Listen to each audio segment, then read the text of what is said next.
Joke Adisa joins us now for more on this development. Joke, what is INEC really saying as regards the forthcoming elections? What exactly is going to be done better than what we had earlier in the elections?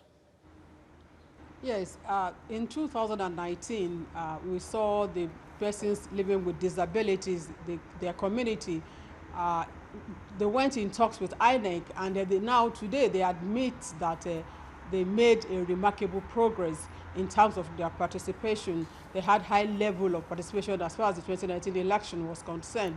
And so what they are doing now is to intensify effort ahead of the governorship elections. What they have said is that they are approaching an off-season election. You know that it's only in Kogi and Bayelsa states that will be having an election, not a general election. And so they are saying that the challenge is, although INEC was forthcoming in in having a listening here and actually moving to action to provide the needed materials, the needed voting materials for the physically challenged. But what they are saying is that there were a number of challenges. Then, first was that INEC lacked that data to be able to know how many they are and how well to prepare for them. So the advocacy now is for INEC. We have 4 months to these elections, and so INEC is saying, these PWDs are saying that INEC should kick off right on time, engage with them, and so they will be able to have some statistics that cannot be disputed. They have the number of people, that are physically challenged, and so they are able to make adequate provisions for them so that they can participate effectively and in these elections, so that their votes will also count, such that they don't need any assistance from anybody to be able to cast their ballots. So that basically is what they are pushing for. And INEC also says it is in tune with their demand and that is working ahead with it. We saw some level of improvement earlier in the presidential and governorship election. You made mention earlier of the Braille guide, the instruments for hearing impaired, and as well as magnifying glasses and the rest.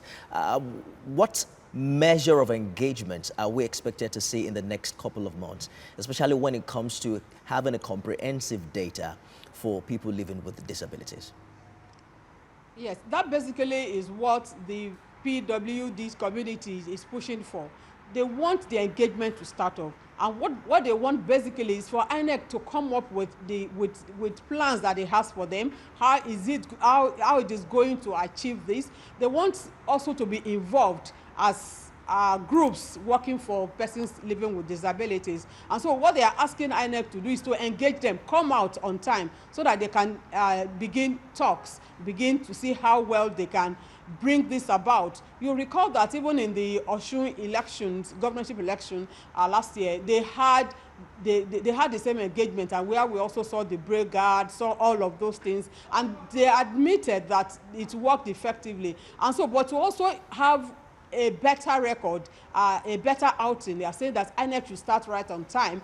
In the Osun election, they had barely 3 weeks, but now they said they have 4 months, and so INEC should come up early to engage with them and begin to look at ways of actually gathering this data and be able, and more importantly, they are saying that in future continuous voter registration exercise, INEC should design a situation where they can even write at the point of registration, you can know the status of any physically challenged, the type of disability, so to be able to make arrangements for such persons. I get your point there. We might just have to leave it there, Joke. Let's hope that 4 months will be enough for INEC to engage as well as get all the data that they need for both the Kogi and Bayelsa election. Moving on now.